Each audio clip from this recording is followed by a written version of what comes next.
Since ancient times, scholars and philosophers have debated authenticity. Along with my colleagues, Donald Birden, Deborah Butler, Eileen Floyd, and Annette Loos, I'm Tom Abbott, and we'd like to introduce you to our examination of authentic leadership.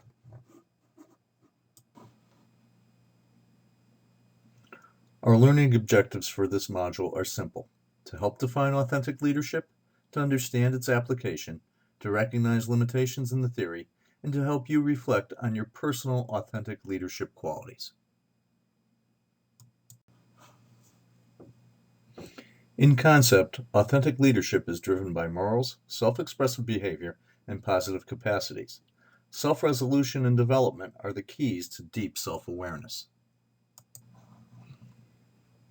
As you can see, expert definitions reflect a leadership style that is positive, translates belief into action, and leads to transparent and consistent behavior.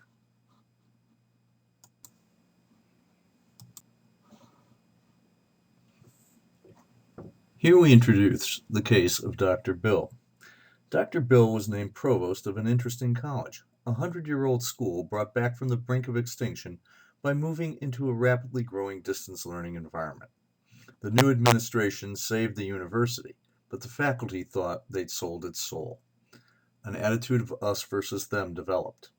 Dr. Bill, a respected academic leader, was brought in to get rid of that obstructionist faculty and to get the rest of the university in line. Dr. Bill was skilled at uncovering problems and making change. He was also highly principled and displayed a strong moral code. Dr. Bill set out to make changes.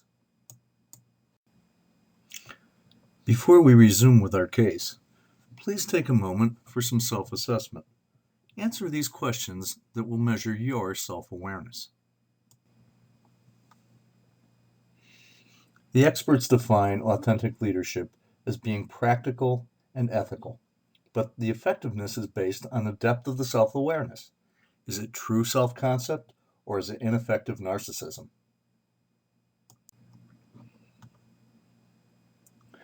Back to Dr. Bill. In action, Bill demonstrates his principles and his competency. He wins the trust of the faculty. He becomes the faculty champion. He even engineers the removal of an unethical administrator. His influence peaks. He's effectively switched sides. He's become a law unto himself.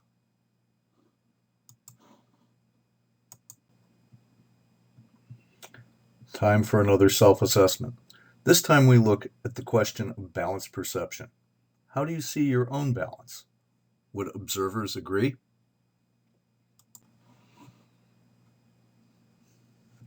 Before moving on, let's look at some textual dilemmas in the theory. Look closely at the left-hand column, then answer some of the questions on the right. Whose perception matters, the leader or the followers?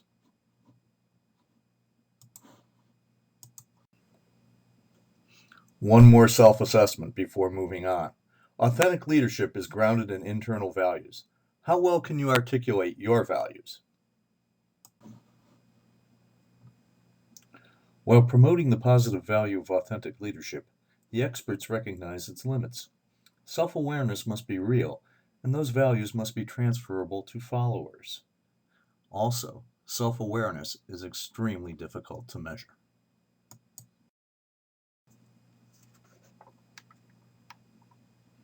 One more self-assessment on relational transparency.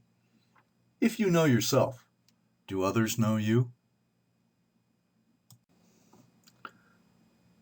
Some questions at the end of Dr. Bill's story.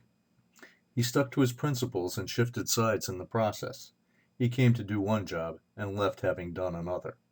Was his story that of an authentic leader?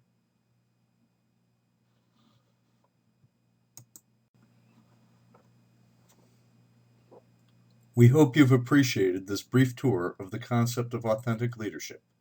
As it moves from the deepest of self-awareness, it displays that awareness using relational transparency, and through the use of a moral perspective and balanced processing, it gets positive results. Authentic leadership is a new theory that's as old as Socrates.